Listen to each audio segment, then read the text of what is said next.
Primera de Tesalonicenses, capítulo 4, versículos 13 al 18. Leemos y luego meditamos en la palabra del Señor. Dice Primera de Tesalonicenses 4, 13 al 18. Tampoco queremos, hermanos, que ignoréis acerca de los que duermen, para que no os entristezcáis como los otros que no tienen esperanza. Si creemos que Jesús murió y resucitó, así también traerá Dios con Jesús a los que durmieron con él, más bien a los que durmieron en él. Verso 15, por lo cual os decimos en palabra del Señor, que nosotros que vivimos, que habremos quedado hasta la venida del Señor, no precederemos a los que durmieron.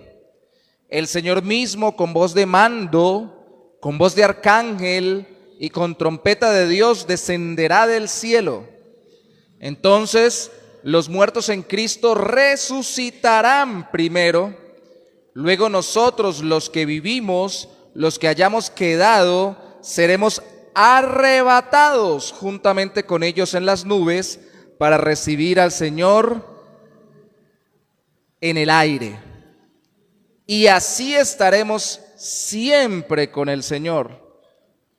Por tanto, alentaos los unos a los otros con estas palabras.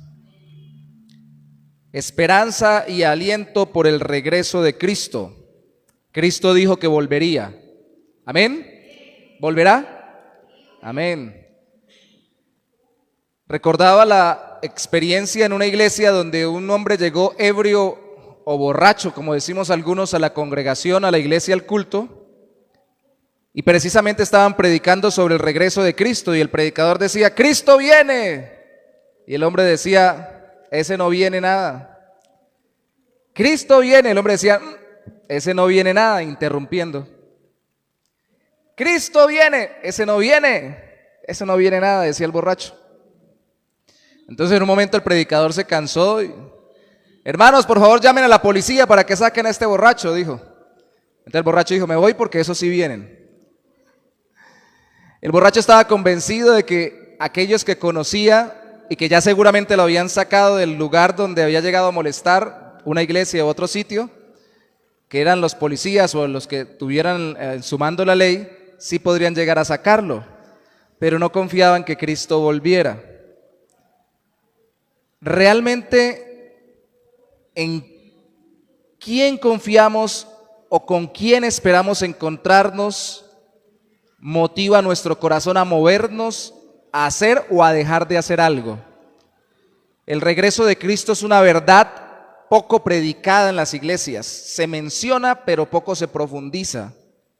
Y poco se alienta al creyente a que anhele encontrarse con Cristo, que en lo básico es lo que más queremos o más deberíamos querer los creyentes y debería alentarnos en esta vida.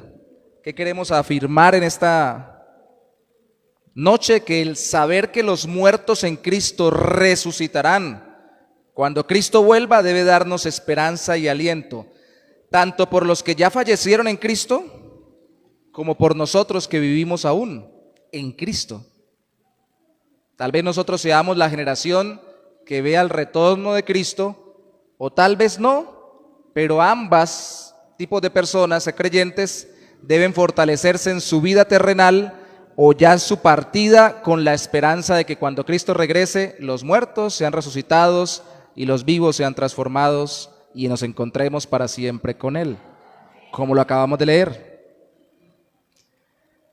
¿Si esperamos eso o esperamos más bien que el Señor cambie nuestras circunstancias ahorita y acá y nada más, que nos arregle la cuestión ahorita? Y ya, yo lo que necesito es que me arregle, como siempre digo, el recibo del agua, de la luz, que no tengo para pagarlo, o que me arregle ese problemita con esta persona, o que acomode a mi marido o a mi mujer, o que me dé esa casita que estoy esperando, o que me dé la plata para arreglar el carro, y ya con eso tengo. Pues si con eso tenemos, nos conformamos con muy poco. Lo que necesitamos es encontrarnos con el Señor cuando Él venga y estar eternamente con Él. El saber que los muertos resucitan y que los creyentes, cuando Cristo venga, los que estén vivos, serán transformados y arrebatados con él, debería alentarnos. Estas palabras que acabamos de leer, como lo termina diciendo allí Pablo en el versículo 18, por tanto, alentados los unos a los otros con estas palabras, deberían darle a ellos, a los tesalonicenses, esperanza y aliento en Cristo. Y tienen dos aspectos especiales. El primero, los dos primeros versículos, ¿qué pasó? O ¿qué pasará más bien? Cristo volverá por aquellos que murieron en él, para sacarlos de esa ignorancia, porque el término que se utiliza allí en el versículo 13 es, tampoco queremos, hermanos, que ignoréis acerca de los que duermen. Esa falta de conocimiento que les hacía entristecerse. Cuando uno no sabe algo, se entristece porque no conoce qué está pasando. Uno no entiende qué está sucediendo. En estos días estaba hablando con una persona en consejería con respecto a un ejemplo que hay en un libro de consejería para que entendamos cómo funciona la persona cuando no entiende qué está pasando en su vida o qué va a pasar luego, como cuando Cristo regrese, o qué pasó con los que murieron en Cristo y ya murieron y Cristo no ha vuelto, que era la preocupación de los tesalonicenses. Y esa ilustración era muy sencilla. No somos animales, somos personas, pero a veces reaccionamos como los animalitos sin entendimiento porque solo vemos las circunstancias. Una mujer, precisamente la autora de un libro de consejería, iba a salir de viaje, tenía unos pájaros que quería mucho, en una jaulita, los ponía todos los días en la ventana. Ellos nunca estaban tristes, nunca se desesperaban porque todos los días tenía la misma rutina de ponerlos en la ventana, luego en la noche guardarlos y así sucesivamente. Pero como los quería tanto, ella tenía que viajar. Un día decidió que cuando viajara, en ese viaje los llevaría a ellos, porque se demoraba mucho y no quería separarse de ellos, que estuvieran con ella, era lo que ella quería. Y no dejarlos cuidando con alguien que de pronto los descuidara y se murieran. Entonces se los llevó y mientras ellos iban en el carro, los pajaritos iban desesperados por ver una cantidad de paisajes por una ventana de algo que se estaba moviendo, que nunca habían visto, asustados con todo lo que estaban pasando y casi se morían, no entendiendo de que iban con ella protegiéndolos y los llevaba para que estuvieran mejor. Y a veces no entender las circunstancias nos hace entristecernos, desesperarnos, angustiarnos. Y la circunstancia predominante en ese momento en los tesalonicenses, como lo vamos a ver también en la segunda carta, es que ellos estaban pensando en el retorno de Cristo y tristes porque personas habían fallecido y Cristo no había vuelto. ¿Qué pasó con esos que murieron? Entonces, como no entendían o ignoraban esto que explica el apóstol Pablo acá, estaban tristes. La ignorancia entristece. Por ello, de acuerdo al versículo 13, no tienen esperanza los que no creen en Cristo. Mire el final del versículo 13. No os entristezcáis como los otros que no tienen esperanza. ¿Quiénes son los otros? Las personas que no creen en Cristo. ¿Por qué no tienen esperanza? Porque solo esperan, como les decía hace un rato, que les salga el negocio, que les llegue el familiar, que se les resuelva la situación, pero su esperanza no va más allá de esta vida. La nuestra viene desde los cielos y es por la eternidad que Cristo regrese por nosotros. Sacar de la ignorancia que entristece, porque esta tristeza, por más que se rían las personas en el mundo, está en el corazón de aquel que no tiene más esperanza sino lo que vive en este mundo. De hecho, leí, no hay tiempo para comentarlo, una gran cantidad de epitafios o comentarios de filósofos sobre la muerte. Algunos colocaban un epitafio, en los griegos filósofos colocaban, por ejemplo, a ver si no recuerdo mal, vine acá, no existía, llegué a existir y ya no existo más. Qué tristeza. Algo así colocaban en la lápida. Pues ¿qué esperanza hay? Ninguna. De hecho, por eso también se vuelve más disolutas o pervertidas o desenfrenadas las vidas de las personas en este mundo. Como no hay esperanza, tomemos, comamos, bebamos y hagamos lo que caiga porque ya nos vamos a morir, como Pablo lo plantea en 1 Corintios 15, que es un texto paralelo en cuanto a este tema. Pero eso mismo que quería Pablo enseñarles era necesario, porque si creemos que en que Cristo murió y resucitó, este es el Evangelio, debemos creer también que resucitará a los suyos. Mire muy bien el versículo 14 porque es esencial. Si creemos, ¿qué creemos? que Jesús murió y resucitó. ¿Sí creemos que Jesús murió y resucitó? Así también, según eso que creemos, traerá Dios con Jesús, o sea, cuando Jesús vuelva, a los que durmieron o se murieron, pero no se murieron o se durmieron normal como todo mundo se duerme o se muere, sino que lo hicieron en Él, siendo creyentes verdaderos en Cristo, creyendo y habiendo entregado su vida a aquel que murió y resucitó por ellos. Dormir es un término que por toda la Biblia está como un eufemismo, una forma bonita de decir que se murió alguien. Como hoy decimos, mucha gente dice, pasó a mejor vida. Falleció, que no es tan bonito, ¿no? Se fue a descansar, partió de este mundo. Son cosas bonitas para decir, se murió el sinvergüenza. El paciente pasó al papayo, bueno, eso es otra cosa que no es tan bonita. Dormir, aunque también hay que tener en cuenta que en el Antiguo Testamento no había un concepto claro sobre un estado intermedio, que no lo podemos ver acá, lo podemos ver de otros textos cuando se aborden, entre la vida que tenemos aquí y la vida cuando seamos resucitados por Cristo. La persona muere acá, si murió en Cristo, luego resucitará en Cristo cuando Él regrese. Pero entre que muere aquí y resucita allá, todo ese tiempo, eso que le llamamos estado intermedio, hoy la mayoría de creyentes en Cristo, por la palabra de Dios entendemos, según el Nuevo Testamento, en otros textos, que el alma es parte de la presencia de Dios. Cuando Pablo habla en Filipenses que el estar ausente del cuerpo es estar Filipenses estar presente en Cristo. Quisiera estar ausente en el cuerpo y presente en Cristo, pero es necesario estar aquí, no irme con Cristo, es decir, morir e ir con Él en el alma, porque todavía no he resucitado. Quiero quedarme acá para seguirle sirviendo, siendo útiles. Como eso no estaba tan claro, también puede ser que decir dormir era que ellos pensaban que la persona quedaba dormida y que como cuando alguien lo levanta al otro, porque estaba durmiendo, pues cuando Cristo viniera nos levantaría.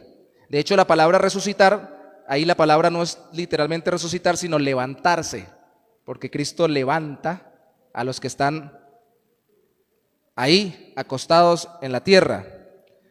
Eso trae muchos cuestionamientos hoy en día. Hoy en día sabemos que hay una degeneración celular, entendemos la descomposición material y todo lo que usted puede saber que hoy pasa o que hoy sabemos que pasa con los cuerpos. Pues la Biblia enseña que el Señor nos va a resucitar, y si la Biblia enseña que nos va a resucitar y nos va a dar cuerpos nuevos, nosotros creemos que va a tomar los elementos básicos de eso que quede de nosotros y va a formar un nuevo cuerpo. Eso lo detalla más 1 Corintios capítulo 15. Habla de que tendremos cuerpos celestiales.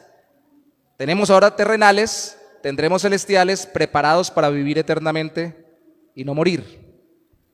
Serán cuerpos, sí, pero con una capacidad superior y mejor. Pero de todas formas pasará. ¿Eso por qué sucederá? Por el poder de Dios. No tenemos una explicación científica para eso. Solamente creemos que así como pasó con Cristo, pasará con nosotros.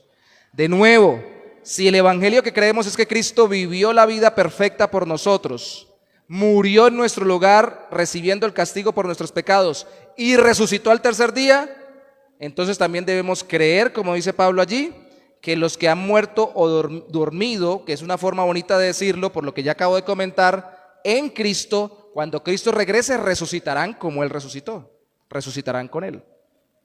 Este es el que ignoraban esto, porque la iglesia estaba empezando y esperaban que Cristo viniera antes de que la gente se muriera. Y como empezaron a morir, tenían que recordar esto o entenderlo, esto que ignoraban. Ahora, lo primero es sacar de la ignorancia al que entristece, la ignorancia que nos entristece. Pero lo segundo es describir más detalladamente esta realidad futura que nos fortalece. De ahí para adelante lo explica más detalladamente, verso 15, por lo cual os decimos esto en palabra del Señor. No es que nos lo imaginemos, no es que lo estemos pensando, es que el Señor nos está inspirando a revelarlo. Que nosotros que vivimos, o los que estemos vivos, porque ya Pablo murió, pero él daba por sentado o esperaba, eso está en todo el Nuevo Testamento, todos esperaban que Cristo viniera antes de que se murieran. Y bueno, no les pasó a ellos, pero la generación que esté, los que vivimos, que habremos quedado hasta la venida del Señor, no precederemos a los que durmieron. ¿Por qué eso fortalece? Porque ellos estaban tristes por los que se murieron, porque entonces no se encontraron con Cristo.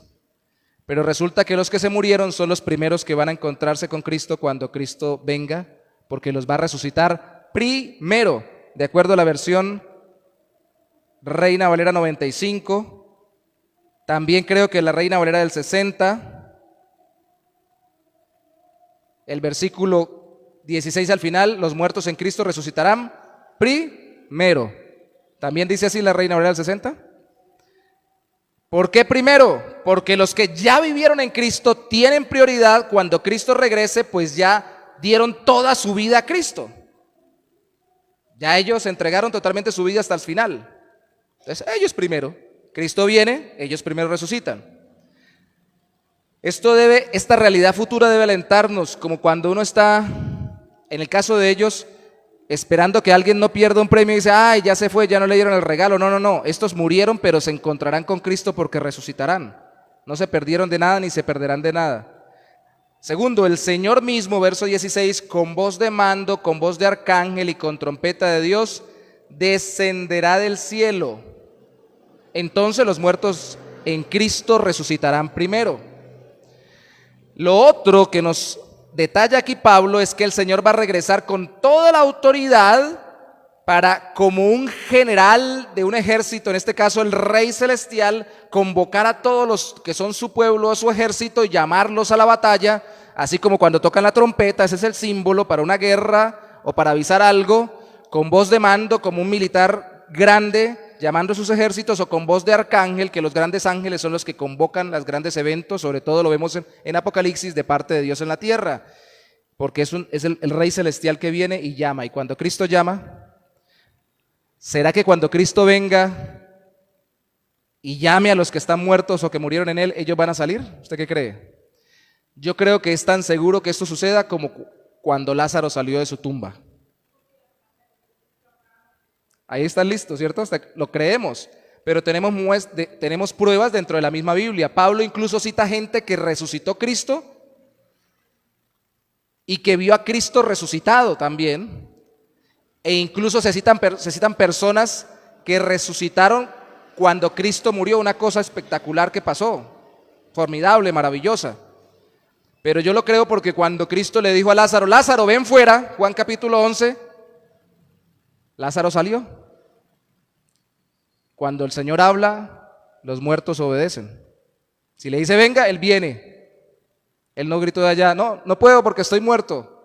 No. Ni la gente le dijo, ay Señor, ya le habían dicho, ya tiene 4 días, está muerto, ¿qué va a salir? Simplemente Él habla y el otro sale, vuelve a la vida. ¿Cierto?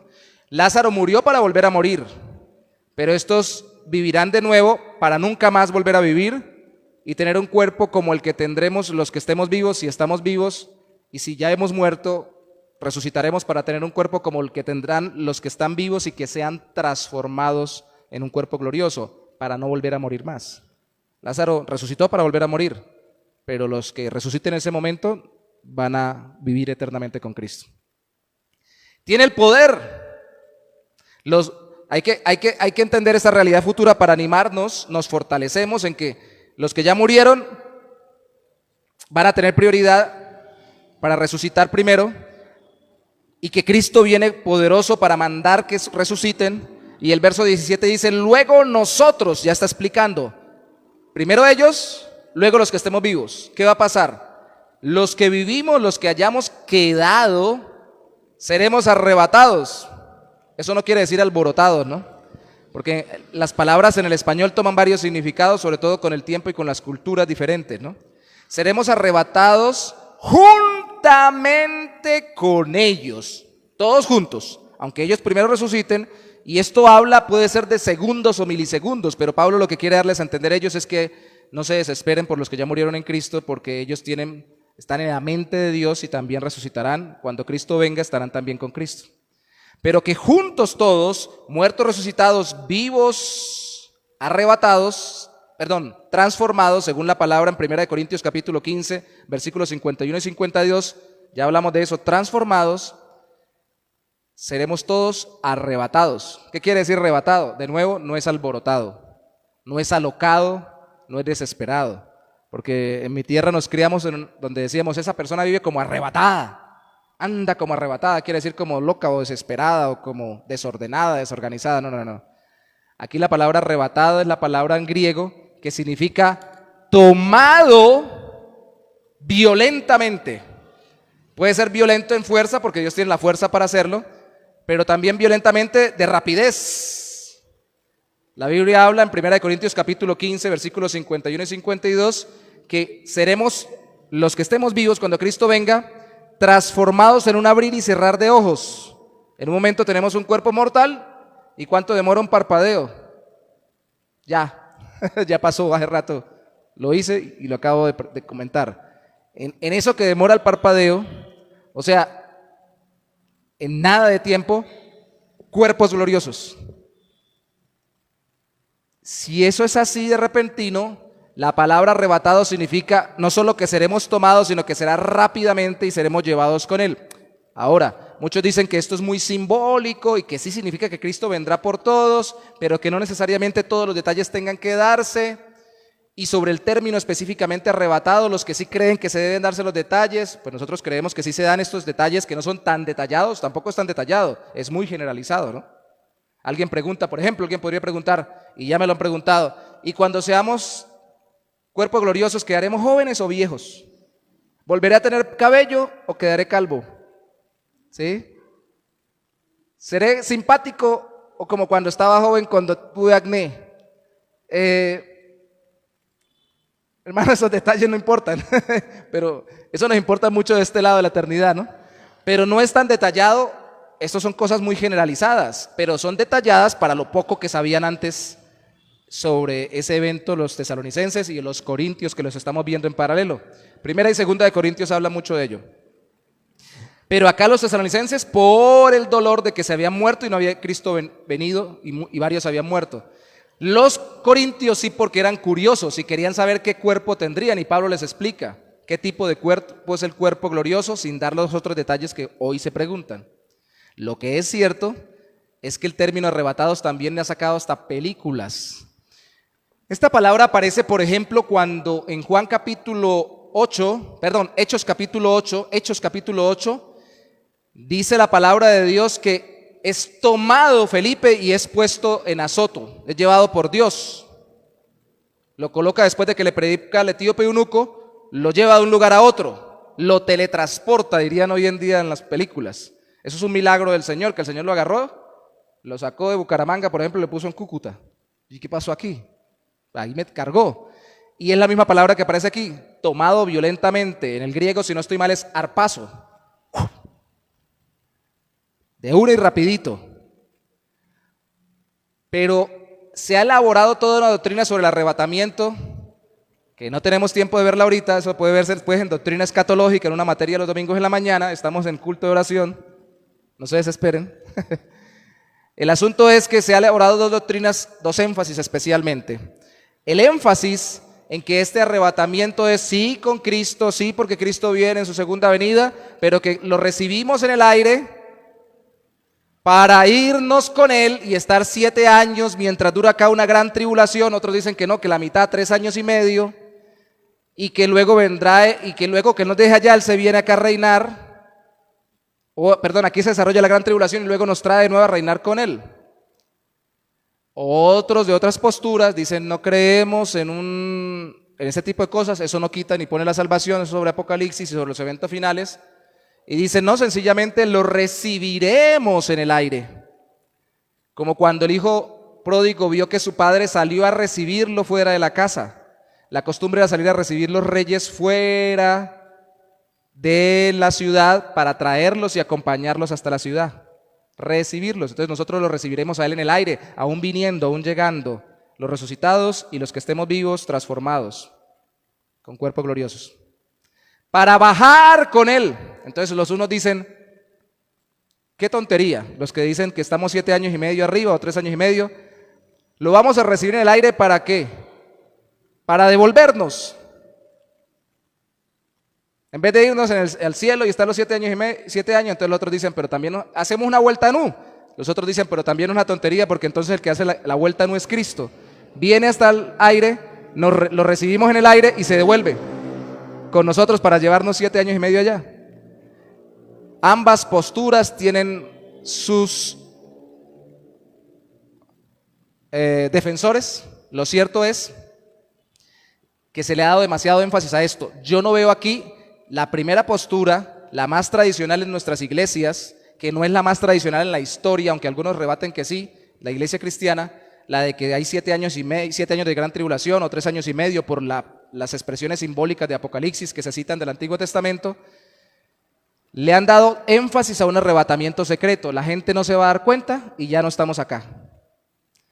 Pero esto que vemos acá, y habla de Cristo en 2 venidas, la segunda venida en 2 partes. Viene secretamente y nos lleva, y luego ya viene que todo el mundo lo vea. Y esto no parece ser 2 venidas, sino parece que cuando Él viene, van a verlo después en el capítulo 5, la sección continúa, no sé a quién le toque predicar hasta el versículo 11, es el mismo tema, la segunda venida de Cristo. Entonces van a ver cómo están ligados la venida de Cristo a reinar con el hecho de que le recibamos en el aire o que seamos arrebatados para servir en el aire, reunirnos para estar para siempre con Él.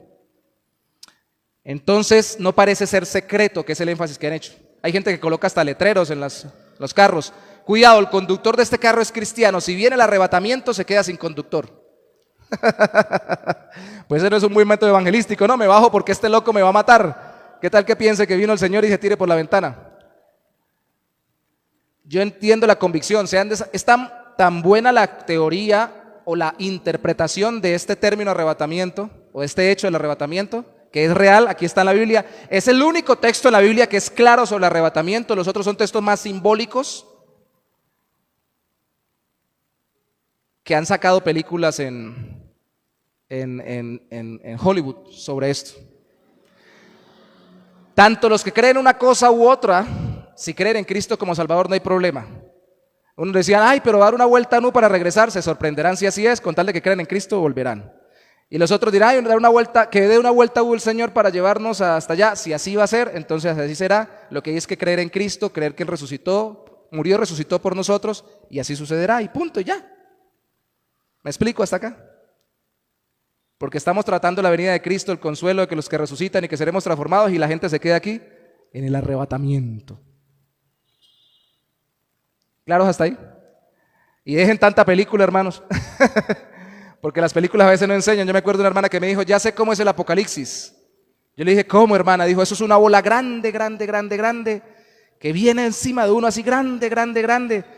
Y dijo, ¿dónde eso está en la Biblia? Le dije yo, dijo, no, es que eso lo vi en una película. Y decía que era la película del Apocalipsis. Pues hay que corroborar la película con la palabra de Dios y saber que mucho de la película puede tener que ver con la palabra de Dios, pero mucho es artístico o elaborado, porque tiene que ser una película llena con más historia para que sea seria o respaldada por un drama. Y al final, ese arrebatamiento no solo es para sacar de sufrimientos terrenales. Si usted leyó conmigo bien, no solo es recibir al Señor en el aire, sino que dice, así estaremos para siempre con Él. La gente lo que quiere es escaparse del sufrimiento de acá y no quiere encontrarse con Cristo. El cielo es el cielo porque nos encontramos con Cristo. La vida eterna es buena porque permanecemos para siempre con Él. Yo recuerdo cuando estaba pequeño, para ilustrarlo, que yo tuve un perrito muy pequeño que se murió después, lastimosamente, pero la alegría de ver un cachorrito en la casa cuando estaban en la escuela me hacía pensar en querer regresar a la casa para encontrarme con el cachorrito. Lutero dijo que la pareja matrimonial debería amarse y respetarse y quererse tanto que cuando el hombre sale de la casa no quisiera salir y quiere volver. Y que la mujer, cuando él se va, no quisiera que él se fuera y espera a que él regrese. El reencuentro es lo que anhelamos, pero algunas parejas se van y no quieren volver. Y si se fue, no quiere que regrese. Esto no es en Cristo. Anhelamos es encontrarnos con Cristo. No anhelamos dejar de pagar el recibo, dejar de tener enfermedades, dejar de tener conflictos. Todo eso viene como consecuencia, pero anhelamos es encontrarnos. Ya lo tenemos en nuestro corazón por la presencia del Espíritu Santo, amén. Pero plenamente nos encontraremos con Él. Eso es como cuando usted llama eso es un ejemplo apenas. Yo, por ejemplo, ahora que mi hijo está lejos en otro país, me encanta conectarme con él por internet y hablar con él y todo lo demás, que simbolizaría cómo nos conectamos con el Señor ahora con su presencia en nuestra vida y estoy conectado con Cristo en oración, es real. Pero más plenamente cuando Él regrese yo quiero abrazarlo y estar para siempre con Él. No sé cómo será, pero yo estoy seguro que todos le veremos cara a cara. Tal vez no le veamos toda la eternidad, todo el tiempo, pero como Él tiene un cuerpo también como el nuestro, nos encontraremos con Él. Yo quiero abrazarlo, yo quiero verle el costado, yo quiero verle las heridas que tiene por mí. Eso quiero, sino para qué el cielo. Eso es lo que anhelamos y eso es lo que nos da aliento en esta vida. Al final termina, por tanto, alentados los unos a los otros con esta palabra. El retorno de Cristo debería ser lo que principalmente nos sirva de aliento entre cristianos. En estos días alguien me decía sobre un problema, yo le decía, tranquilo que ese problema no dura toda la vida. Y luego cuando estemos con el Señor ya no lo tendremos. Y cuando Cristo regrese este mundo será diferente. La persona dice, sí, pero mientras tanto aliéntese con eso. Como yo me alentaba de la escuela que no me gustaba por encontrarme con el perrito que tenía en la casa, como la mujer o el marido que no les gusta quedarse solos, se alientan con que él regresa o que ella lo espera. Nos alentamos con los sufrimientos de los sufrimientos en este mundo, con saber que Cristo volverá. En conclusión, esta verdad del retorno de Cristo debería consolarnos ante la muerte de nuestros hermanos en la fe, pues van a resucitar cuando Cristo regrese. Segundo, llenarnos de esperanza más alentadora que la que tienen quienes solo esperan en este mundo, porque nosotros esperamos es en Cristo, no en cosas que pasan, las de este mundo. Cristo no pasa, Cristo viene y es eterno. E impulsarnos a orar por otras personas y a evangelizarlos, no solo queriendo que les vaya bien en esta vida, sino que tengan la esperanza en el retorno de Cristo, que se entreguen a Cristo. Nos impulsa a consolarnos, aún en la partida de los que estaban con nosotros en Cristo, llenarnos de esperanza, porque Cristo vuelve, y a estimularnos a predicar y orar por otros. Más que simplemente querer que les vaya bien en esta vida, queremos que ellos se encuentren con Cristo junto con nosotros, todos juntos con Él. Amén.